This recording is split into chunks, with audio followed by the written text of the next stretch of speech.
were forced to come together in worship at Christ Church. And there, these two enemies, they received communion from the same cup. I thought that was such a powerful story. Of course, I'm always looking for sermon illustrations. Us preachers are always, on the look for stories we can add into our sermon. But as I got home later that afternoon, I started doing a little bit more digging around, and I found out that unlike many other Protestant churches during the Civil War, the Episcopal Church didn't split. It stayed together. During the Civil War, a lot of churches broke into North and South factions. That's why you have the Southern Baptist Church and the American Baptist Church.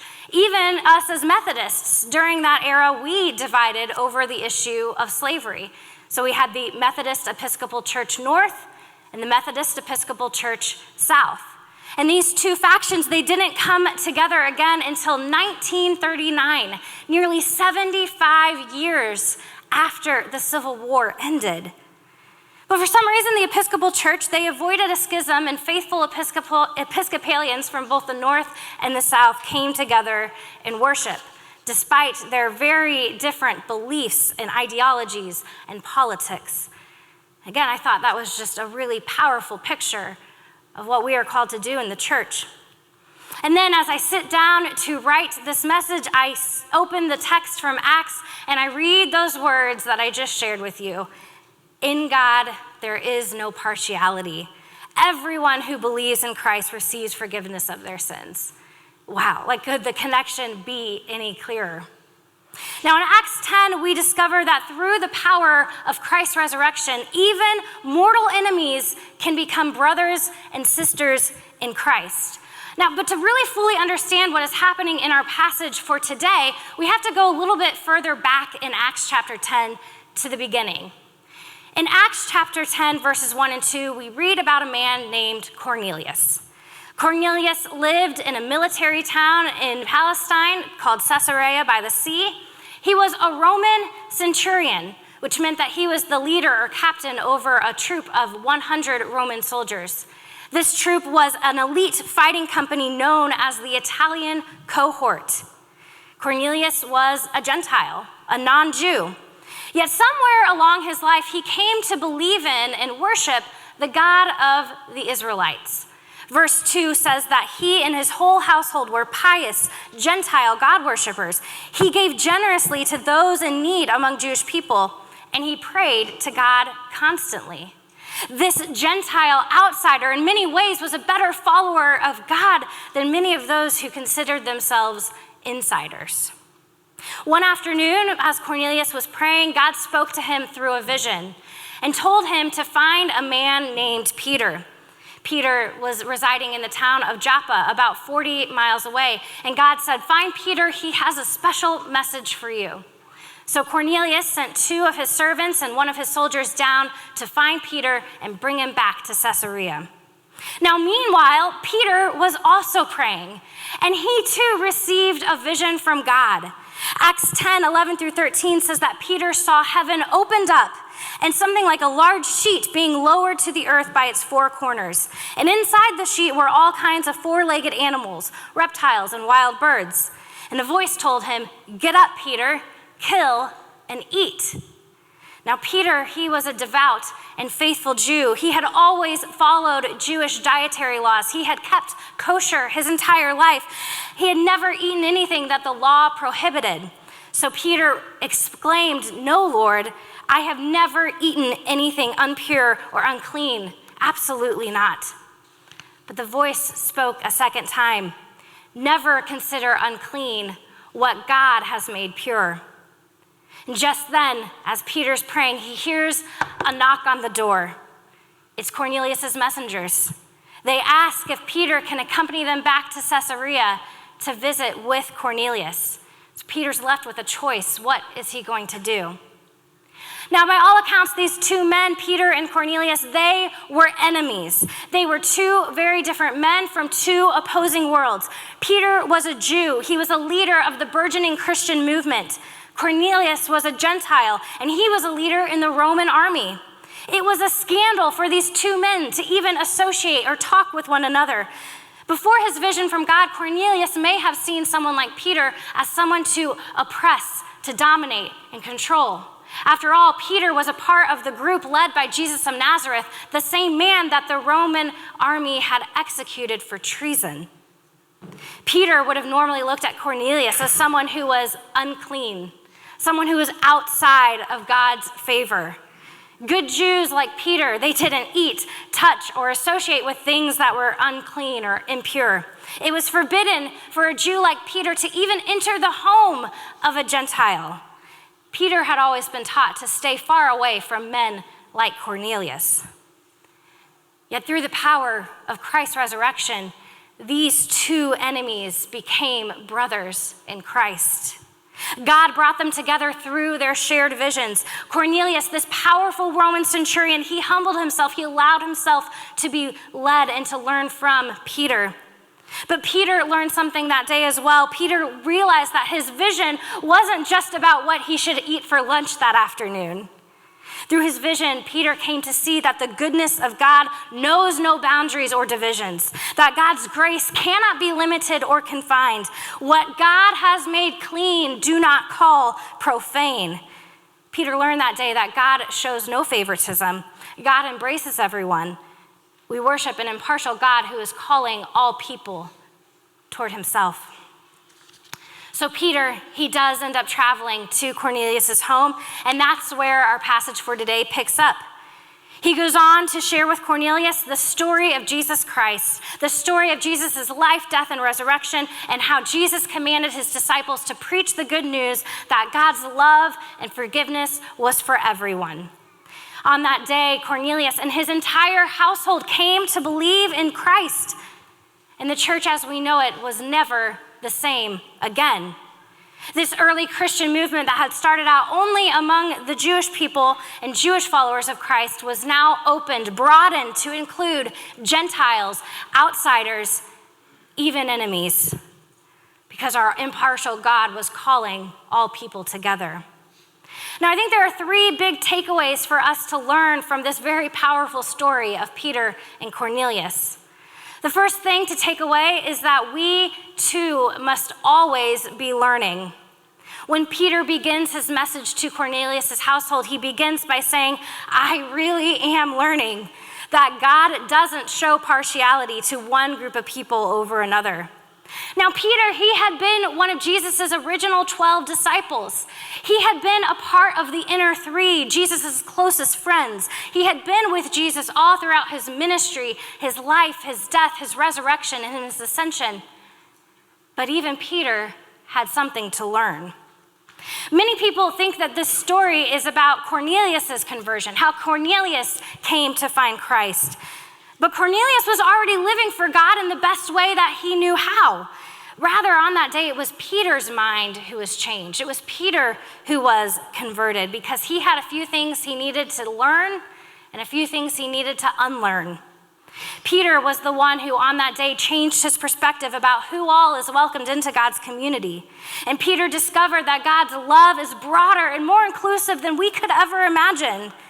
And because of Peter's humility, allowing himself to learn from a Gentile, Peter went on to embrace all Gentile Christians and even advocated for their full inclusion into the church.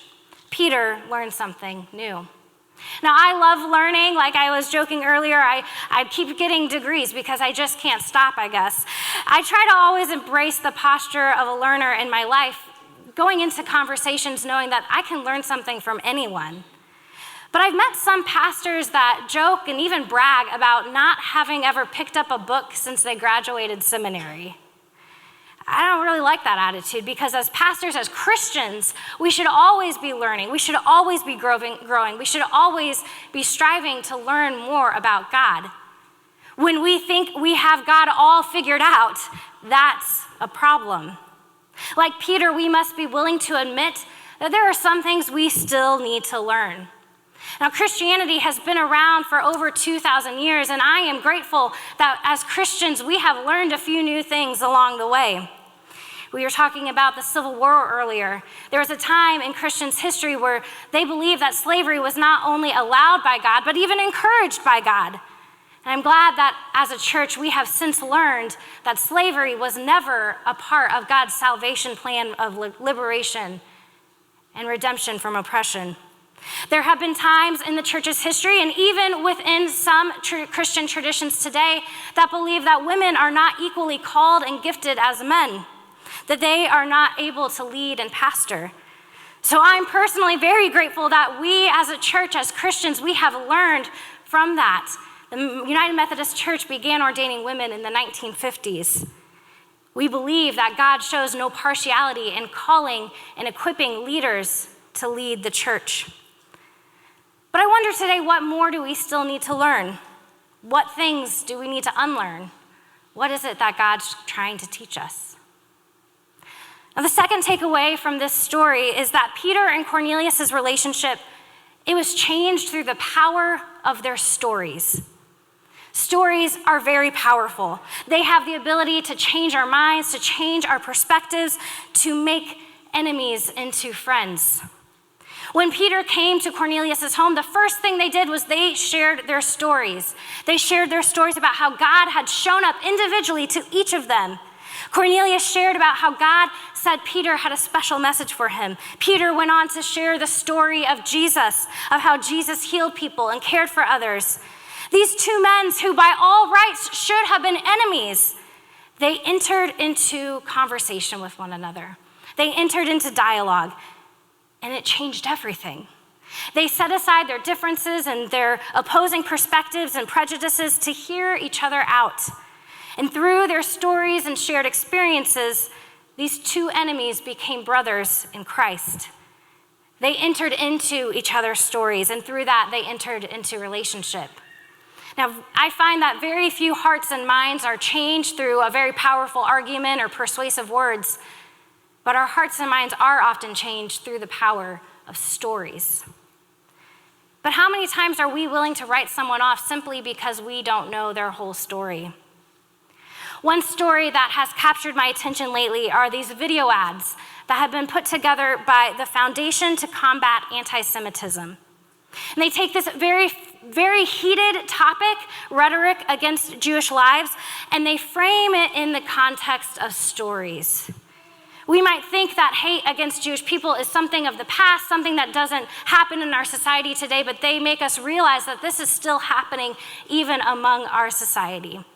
So there are several of these videos. I wish I could have time to share them all with you, but I'm just going to share one. It's about a minute long. Let's take a look at this story. I find in this story that this young man had written off an entire group of people simply because he didn't know their stories. He hadn't seen their faces. He hadn't allowed himself to enter conversation with them. And oftentimes we do the same thing. It's really easy to do in digital spaces, on social media, because our conversations tend to be one-sided. We can't see the other person on the other side of the screen. So it's easy to just shout our opinions. And it's like we are talking past each other, shouting over one another, never really striving to listen or understand. It's easy to ignore someone's story through a computer screen or your iPhone. So stories are powerful. I wonder today, whose story do we need to listen to? Finally, this text about Peter and Cornelius, it confronts us with this question: who do I consider to be my enemy? Who have I written off? Who have I excluded simply because I didn't know their story? Who have I thought to be outside of God's love and forgiveness? Who do I need to now include in my life? Now, enemy is a very strong word. I would say there's probably very few of us that have people that we would consider enemies in our lives. But there are definitely people in my life that I may resent, that I don't particularly like. My friend and fellow pastor, David McDaniel, he preached on this text a few weeks ago. I pulled a lot of his thoughts from his sermon, so I'm grateful for him. But he framed it like this: who are the people that live in your head rent-free? Who are the people that just get you riled up, that just get you aggravated, sometimes for no reason at all? Who are the people that you might objectify or dehumanize? I'm going to be really honest and vulnerable with you for a moment. Because I have a few of those people in my life. I'm in seminary, and every day I sit in classes with fellow pastors, fellow Methodist pastors, whose churches are choosing to disaffiliate and leave the United Methodist Church because they can't agree on who is welcomed in our church, who is allowed in our pulpits. And my pastor friends, this is very hurtful for them. They have given up their lives, their time, their commitment to pastor these churches. And it feels very much like a personal rejection of them when their churches are voting to leave.